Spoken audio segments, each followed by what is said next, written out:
Now we've come to the part that you've all been waiting for, the part where you come up with your own customized system that you can take and implement into your house this very week, this very day if you want.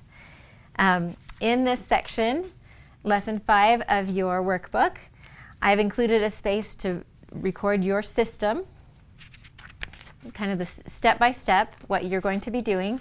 And then another way to look at it, another format where you then take that system and figure out what things you do daily, what things you do weekly, and what things you do monthly.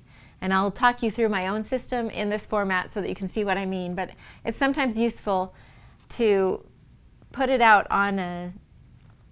in a format like this so that you can make sure it really is realistic and that it fits your life and your all your other obligations.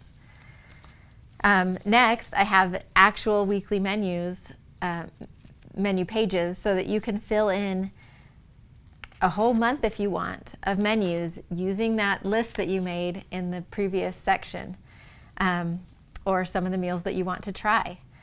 So this is really where you are taking what you've learned from all the other lessons and plugging it into your own system. It's very exciting. So let's start with the meal planning system.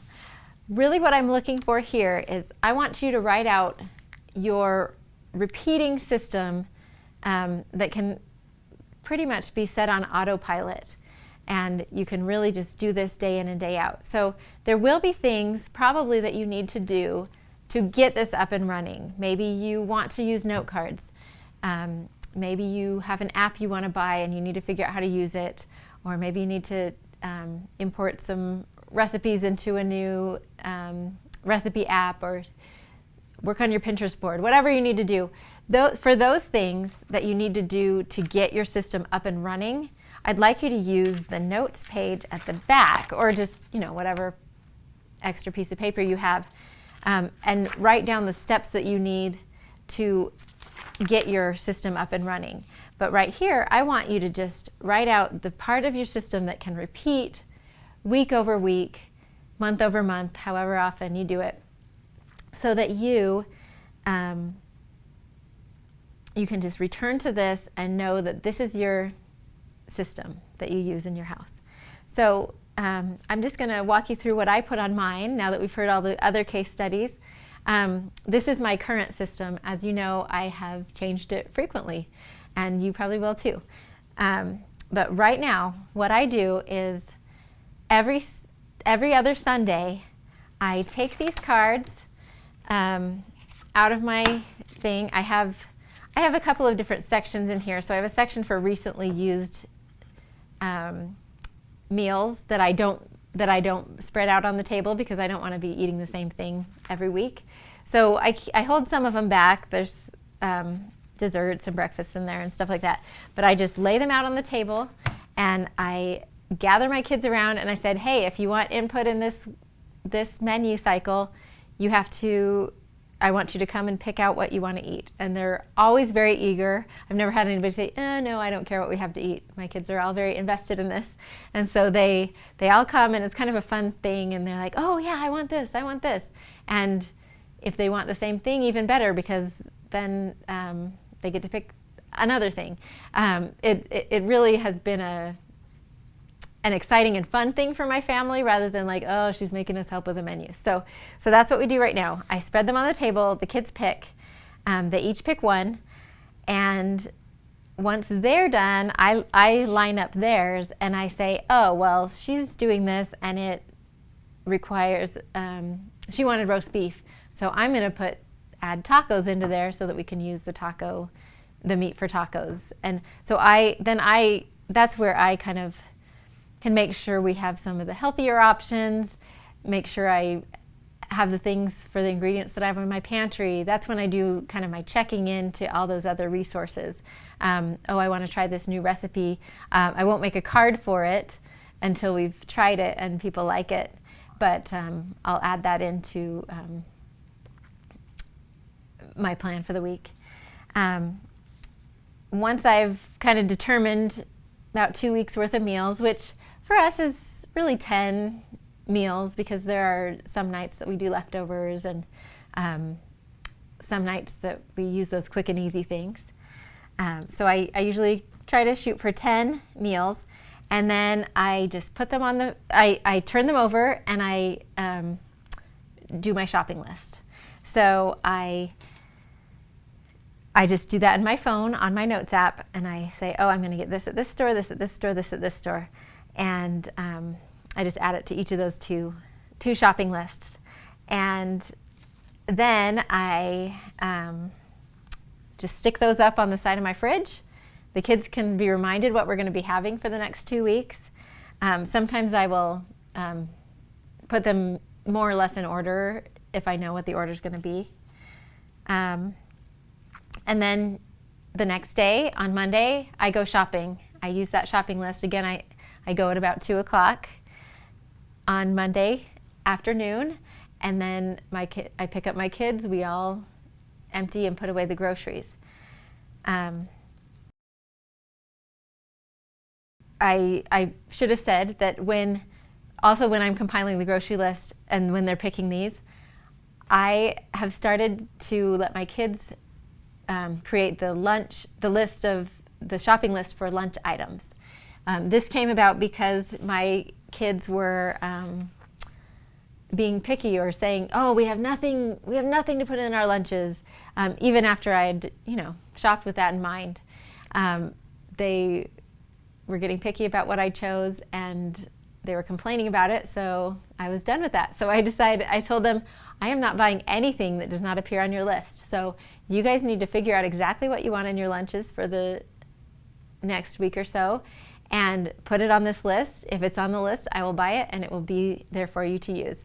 So that's what we're doing currently. So that they also help me with the shopping list. I just have them write it on a paper, and they kind of collaborate and, oh, don't forget to add this, and and then I just manually enter that into my notes app. I've found that that's better than handing my phone over and having them mess up what's already on my shopping list. So that's another part of the process. So then when we're back to, we've gone grocery shopping, the kids are helping me unload, then that's when we just happen to have really free Mondays. They have no after school activities on Mondays. And so that's when they put chips in bags and they claim the foods that they have put on the list, and they take those and get them ready to stick in a lunchbox, and they put those in their individual cubbies. So that's how we do that. Or some are refrigerated items, and they obviously don't put those in their cubbies. Then really all that's left is often while I'm putting away the groceries, I will put them in individual bags based on the meal that they go to, so that I can keep them in my fridge downstairs. Since I have such a large family, often the food doesn't fit in one fridge. So I have a refrigerator downstairs, so I'll keep the items for one meal in a bag, and then on the day that I make that, I can just go grab that bag and prepare the meal. So that's another little trick that I use. Then I kind of try to plan what meal I'm going to cook the night before, so that in case I need to thaw something, but sometimes it's just the morning of. So I pick what to cook, and then usually about 2 o'clock each day I cook dinner. Obviously that doesn't work on Monday because I'm grocery shopping at that time, but I usually try to cook at 2 o'clock before my kids get home and it gets all crazy. Obviously some moms don't have that option. They're not home at 2 o'clock. But I do think it's very important to figure out a time, even if it's not the same time every day. Just plan ahead and figure out when you're going to cook that meal, because that's when it gets really crazy and terrible. Nobody likes to get to 6 o'clock and be like, oh, I haven't started dinner. So that's another thing that's great to put in your plan. And again, that's why having this next page is very useful, because you can, on this version of my system, I've put what time we eat dinner at each day. I still usually prep at 2 o'clock, but I we eat at different times based on the different activities. And so I've put that into my master schedule. And so daily, I just figure out which meal to cook, and then I prep the meal. Weekly, I have my Monday routine at the grocery store. We have a couple of things that like Saturday, my husband and I almost always go out to dinner on Saturdays, and so that's one of the days where they need to have some easy kid food for dinner that night. And that's when we utilize that list of the quick and easy meals. On Sunday, our tradition is that my daughter Claire, really one of her goals for this year is to learn how to cook better. And so she and I have decided that Sunday breakfast is going to be our meal to cook together. And so we are in charge of breakfast, and then we actually go to church from noon to 2. And so we, right when we come home from church at 2, we lay out a charcuterie tray, and that's when we do that. I talked about that in one of the previous lessons as well. And then Sunday, again, is the time that we pick meals, just every other Sunday, though, because I'm picking meals for 2 weeks at a time. And then the only thing I really have on the monthly is to clean out my freezer. Again, some people really love to just do all their meal planning monthly, so it's one session and then it's done. And even if they're not just doing all their shopping once a month, they can just go back to that menu that they've already prepared when it's time to go shopping. So again, choose what works for you and your family. The last few pages I have in this lesson are the actual weekly menus. And I've included my own menu plan just as a reference so that you can see an example. But again, this is your chance to put in your rollover meals, things like that.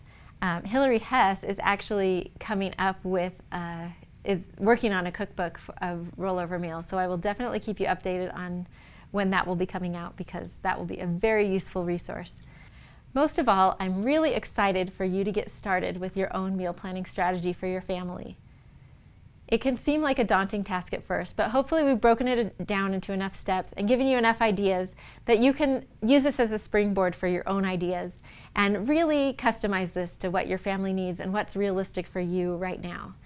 If you're coming away from this thinking, oh, I'm never going to be able to use this system, it's so overwhelming, then you've just developed a system that is not right for you. I really want you to figure out something that meets you where you are or where you want to be at the next step, and just go there. Don't try to be steps ahead from where you are right now. This should be, you should have an exciting feeling when you finish this course, and rejuvenated and ready to tackle this task that we all have to do, or I should say that we all get to do with our families. I wish you all the best of luck, and I can't wait to hear how you implement the things that you've learned in this course. Thank you.